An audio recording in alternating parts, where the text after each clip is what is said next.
So today I want to talk about making muscadine juice, which is a little bit like nature's medicine, full of antioxidants and other great nutrients. First, what you want to do is when you're picking your muscadines, try to stay away from these ones that are shiny. They're not quite ripe yet. Once they get this real dull, dark color, that's when they're the best. And we also have some scuppernongs, and when they get this gold color or even progress to the rosy color, oh my word, they are sweet like candy. So when I wash these, I try to make sure and take off as many of these little stems as possible. These stems do have tannins in them, which can add a little bit of bitterness to the juice. So if I see them, I try to catch them and take them off. So the recipes online call for dumping your grapes into a pan and just covering them with water, cooking them down and squishing them while they're in the pan and cooking. I don't like that. I don't want a grape to be burst their juice on me while it's hot, so I go about it a little different way. And my engineer brain doesn't work with just fill it and cover it with water. So I come up with a combination where I give specific amounts of water to grape ratio. First, what I'm going to do is run mine through the food mill. There are a lot of varieties of food mills online. I happen to have a Weston.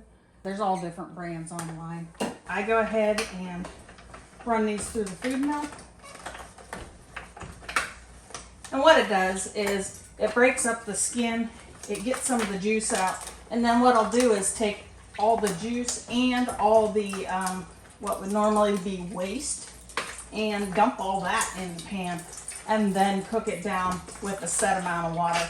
That way I avoid having hot grapes burst open on me as I'm squishing them down. It's just, in my mind, a little safer method, and it also allows me to get specific measurements on how much grapes to how much water I want for my juice.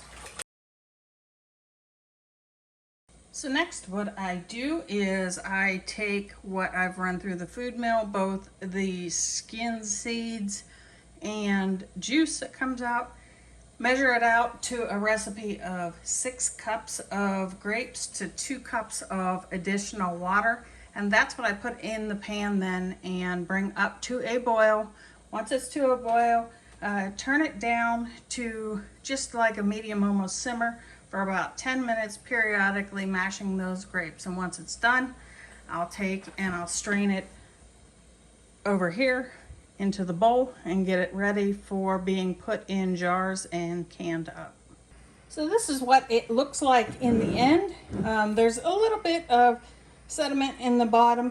I think that's just from the center of the grapes and stuff when they cook. All we do, we can it up, shake it a little, and then it's good to go for drinking. Now you do have to can it. It doesn't last long in the fridge. Generally, if something like this is open in the fridge, it only lasts a couple days before it starts to ferment. So you can either drink it as juice, or you can take this and make it into jelly. If you want to jump over to my website at My Best Fibro Life, you can go ahead and get the jelly recipe that goes along with this, where you convert this juice then into jelly. Hope you enjoyed the video. Please give it a like, subscribe, and we'll talk to you soon.